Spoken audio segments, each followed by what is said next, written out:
Hello guys, ayan, tapos na tayo mag-ayos. So, yan, nakapag-ano na tayo. Ano tawag dyan? Hmm,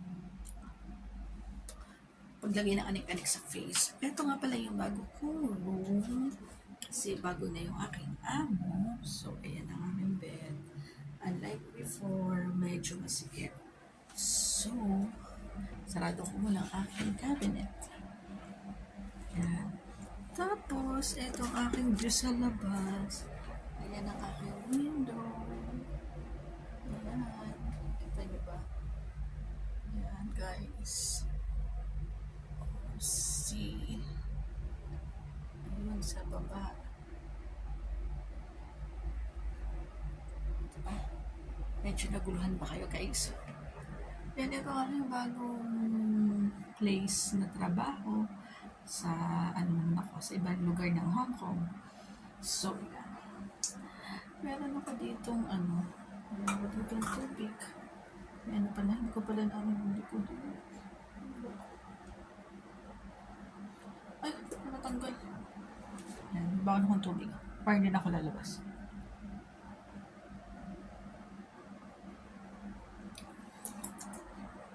Siya.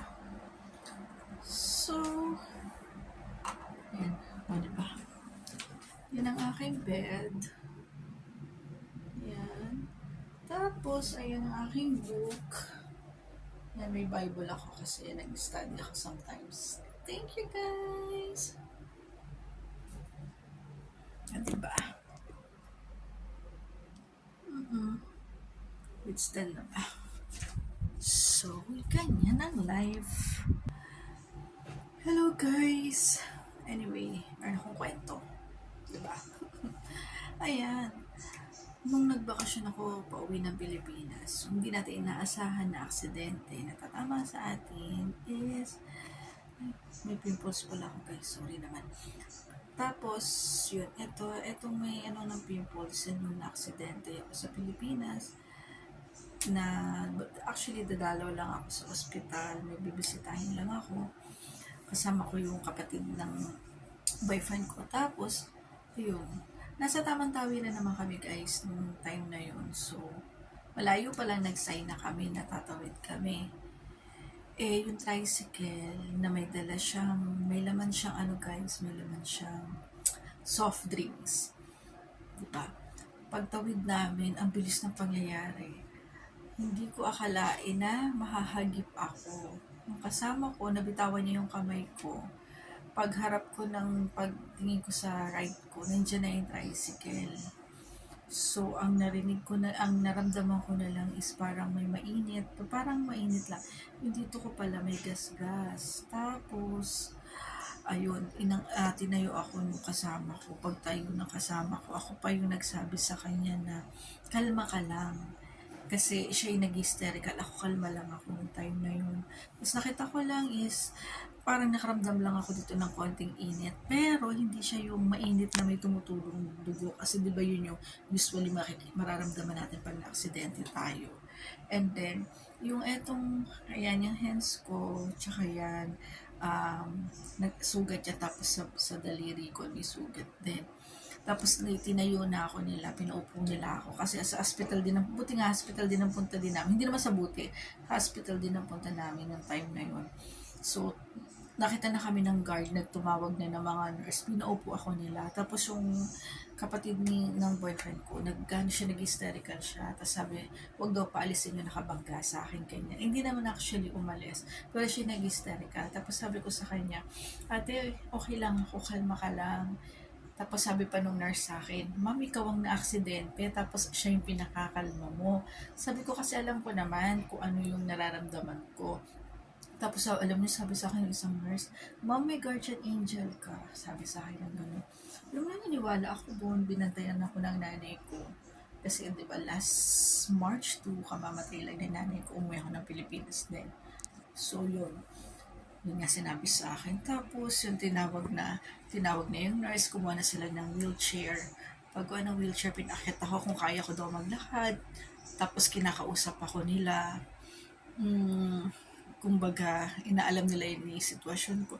Tapos sinawakan ko yung sa may ulo ko, sa may ganto ko. Wala, lumaki siya, bumukol siya, parang lumobo. Tapos kumuha sila ng gloves, tapos malamig na tubig nilagay nila doon. Inaano sa ganito ko, sa ulo ko. Tapos yun, in-x-ray ako nila sa ulo, tsaka dito sa may hips ko kasi yun yung baka, 'di ba? Tinanong pa ako nila kung nasagasaan ako ng motor, ng gulong. Sabi ko hindi ko alam, sabi ko hindi ko na alam. Pero hindi naman kasi kung ano yun, dapat yung damit ko may marka, 'di ba? Yung sa likod wala naman siya.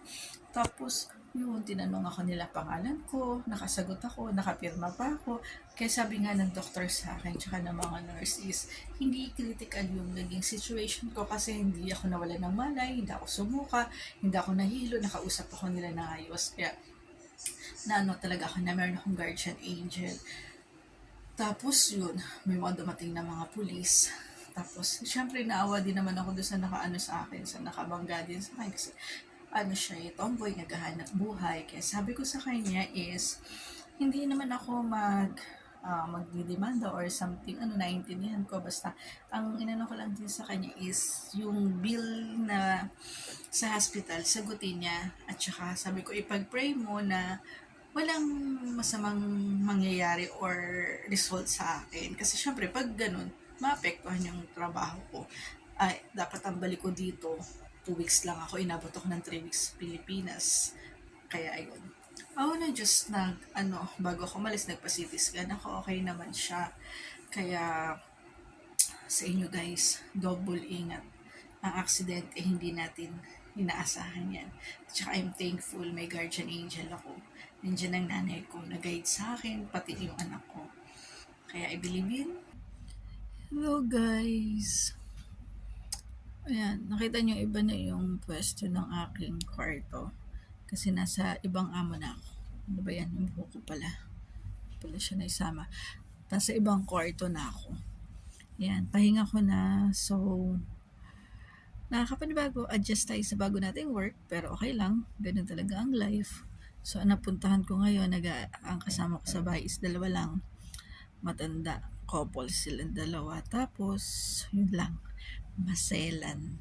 Pero, okay lang yun kasi gano'n naman talaga ang work, di ba?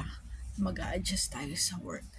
Tapos, dito lang ako naka-encounter ng share ko lang.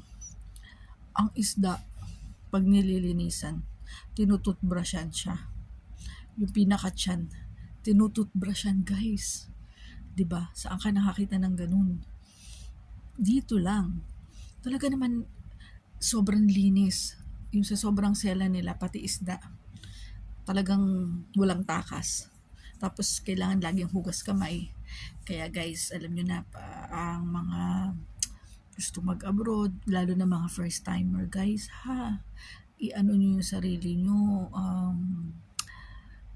iset nyo talaga yung sarili nyo, i-ready nyo sarili nyo kasi maraming adjustment na mangyayari. Ako ilang years na ako nag-abroad. Pero walang ipon guys. Ilang years na ako nag-abroad pero iba-iba yung encounter ko dito. Dito ko naka-encounter ng ang isda, tinututbrushan. Yung tiyan, tututbrushan mo, kailangan walang dugo. Tapos, punasan mo ng paper towel. Punasan mo siya ng punasan para yung niya, yung dugo mawala. Tapos, toothbrush pa din. Actually, first time, diba? Nagre-reflect pala sa salamin ko yung yung cellphone. Yun. Tapos, ay guys, so may money catcher ako, dito ko binili. Sabi nila, hindi daw to nagpe-fade. Kasi nagpabili ako dati sa sa Pilipinas. Nakalimutan ko, tsaka hinawakan na ng anak ko. Pag bumili ka pala ng ganito, huwag mo siyang ipapahawak kahit kanino or susukatin. Hindi, kailangan sa'yo lang siya. So, wala akong nabili na maliit. Gusto ko na siya magkaroon ng money catcher para, alam mo naman, yung mga ating mga paniniwala. Wala naman masama kung maniniwala, diba? So, wala akong makita maliit. Hindi siya kasya dito. Maluwag. So, dito ko siya nilalagay. Yan. At least, may money catcher na. Diba? Nakakatuwa din ang buhay OFW, marami kayo na-encounter. So, nakaganito na ako. Kasi naglinis na ako ng face ko. Maaga ako nakakapahinga dito. Ayun, paubos oras habang wala pa yung aking kausap. Kaya, ayun.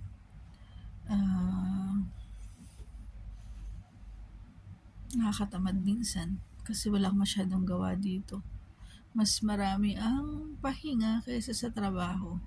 Unlike sa dati kong work, mas marami ang trabaho. Pero mas gusto ko yung maraming trabaho kaysa sa maraming pahinga. Tapos kasama mo is maselan. Kasi pag maraming pahinga, ang utak mo ang daming iniisip. Madami ka na nga problema, nagkakaroon ka pa ng time na isipin ang problema mo. Samantalang pag busy ka sa trabaho, may isip mo yung problema mo. Pag bago ka matulog, pag press ka na, konti na lang ang pag-iisip. Dito, mas mahaba ang pag-iisip ko. Diba? Mahirap yung ganun. So, kailangan mo siyang labanan. Kailangan ko siyang labanan. Diba? Kasi, sino ba ang talo pagdating ng time? Ako din naman. Kaya, laban lang self. Kaya natin yan. Lahat ng bagay kakayanin natin. Kasi nandiyan si God na tutulungan tayo. Lagi. Basta magbe-pray lang tayo, di ba? Yun. Iba na ang ating paligid. Tapos, ayan, ang aking kwarto. Di ba? Ay, life, buhay OFW. Bawal sumuko. Laban kun laban. Sabi nga nila, pag napagod, pahinga lang. Diba? Sa akin, pahinga lang. Thank you, guys.